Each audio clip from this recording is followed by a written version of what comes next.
Chai with Chitra.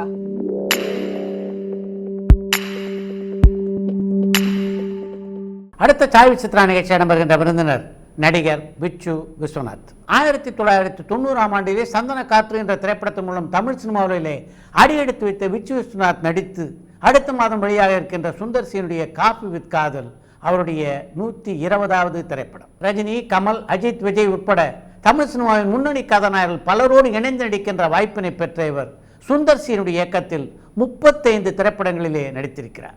Radhika Sarathkumar, Khushbu, Sundar C நட்சத்திர தம்பதிகளோடு மிக நெருக்கமாக பழகின்ற வாய்ப்பினை பெற்றுள்ள இவர் தன்னுடைய திரையுலக அனுபவங்கள் எல்லாவற்றையும் இந்த நேர்காணலிலே பகிர்ந்து கொண்டிருக்கிறார். Chai with Chitra.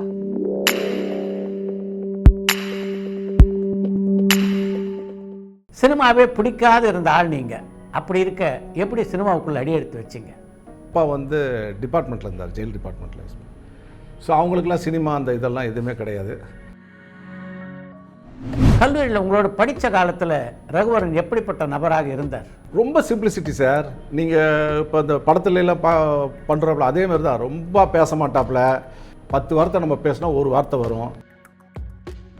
அப்பவே ரகுவரனோட உங்களுக்கு நல்ல பழக்கம் உண்டா? கோயம்புத்தூரில் நாங்கள் ரொம்ப close sir.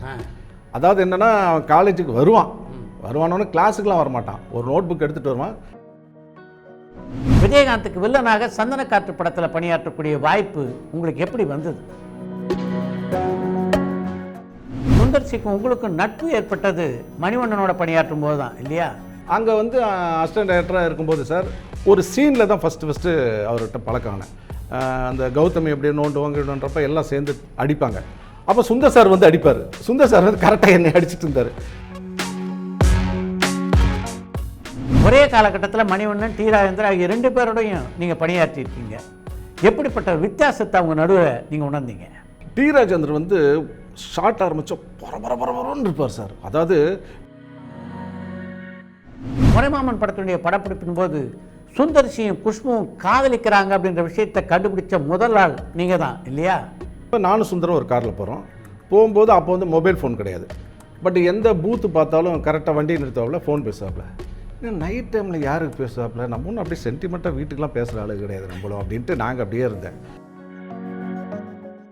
Sundar C Khushbu காதலுக்கு உங்கள் யூனிட்டில் சில பேர் அப்போ எதிர்ப்பு கூட தெரிவித்தாங்க இல்லையா?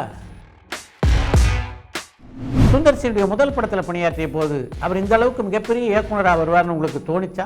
கண்டிப்பாக ஜெயிப்பாருன்னு தெரியும் சார். ஏன்னா உங்களுக்கும் சுந்தர் சிக்குமான நட்பை பற்றி சொல்லுங்கள். நட்புன்றதை விட பிரதர்ஸ் அப்படி ஆயிட்டோம். முதல்ல ஒரு நண்பர்களாக ஆகணும். நான் இனி படங்கள்லேயே நடிக்கிறதா இல்லைன்னு அஜித் சொன்னாரா? அஜித்தோட 2 படங்களில் நீங்கள் பணியாற்றிருக்கீங்கல்ல? ரஜினிகாந்த், கமல்ஹாசன், விஜயகாந்த், சத்யராஜ், பிரபு, கார்த்திக், விஜய், அஜித்னு பல முன்னணி கதாநாயகர்களோடு நீங்கள் பணியாற்றிருக்கீங்க. அவங்களோட பணியாற்றிய அனுபவத்தை சொல்லுங்கள்.